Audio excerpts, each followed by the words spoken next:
Bismillah, Assalamualaikum. Ini adalah alur cerita dari film Buya Hamka volume pertama. Film dimulai dengan kisah Buya Hamka yang sempat dipenjara gara-gara difitnah. Umi Siti Raham datang menjenguk Buya Hamka dengan membawakan makanan kesukaan Buya Hamka, yaitu gulai kepala ikan. Buya Hamka menangis. Umi Siti Raham menghiburnya dengan bergurau, garamnya sudah cukup. Tidak usah ditambahkan dengan air mata. Garamnya berasal dari air keringat saya waktu memasaknya. Buya Hamka pun tertawa.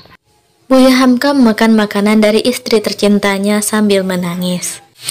Film mundur ke tahun 1933 di Makassar. Umi Siti Raham adalah istri yang sangat soleha. Dia banyak memberikan pendapatnya untuk keputusan besar yang akan dijalankan oleh Buya Hamka. Hidup mereka amat sederhana. Mereka hanya memiliki satu sajadah. Umi Siti Raham berdoa supaya Buya Hamka sukses dan bisa membelikan sajadah baru agar mereka bisa sholat berjamaah. Buya Hamka tertegun. Dia menyadari istrinya amat romantis lebih darinya. Film berlanjut. Buya Hamka juga aktif memimpin organisasi Muhammadiyah di Makassar. Dia amat dikagumi. Sampai suatu ketika ada seorang ayah yang ingin anaknya menikah dengan Buya Hamka sebagai istri kedua. Buya Hamka menolaknya dengan bijaksana. Scene berlanjut. Buya Hamka mendapatkan surat dari Medan. Buya Hamka diminta menjadi pemimpin di majalah pedoman masyarakat. Umi Siti Raham meminta Buya Hamka untuk mengambilnya dan menyandikan itu sebagai ladang ibadah Buya Hamka selanjutnya karena organisasi Muhammadiyah di Makassar sudah bisa mandiri. Mereka pun akhirnya pindah.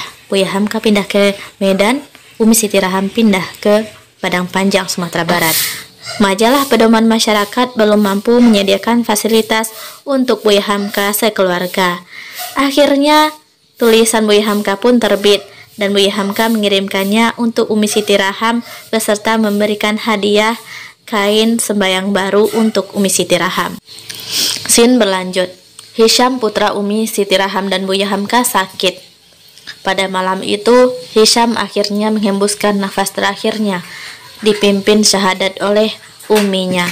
Umi Siti Raham menangis histeris, lalu kemudian mengirimkan telegram kabar duka kepada suaminya, Buya Hamka. Buya Hamka tidak bisa pulang karena dia harus mencetak berita-beritanya. Buya Hamka menangis dari kejauhan.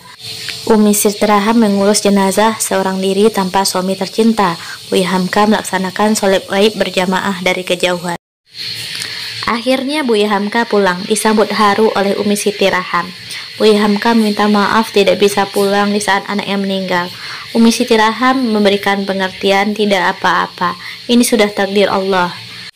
Film berlanjut, mereka kembali ke Medan. Medan sedang panas. Jepang memperingati Buya Hamka untuk tidak menulis tulisan yang berisi provokasi.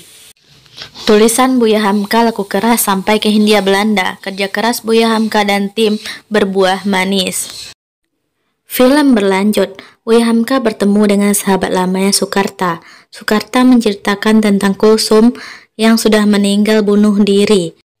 Ya, Buya Hamka ingat. Kulsum adalah wanita cantik bersenang merah di atas kapal.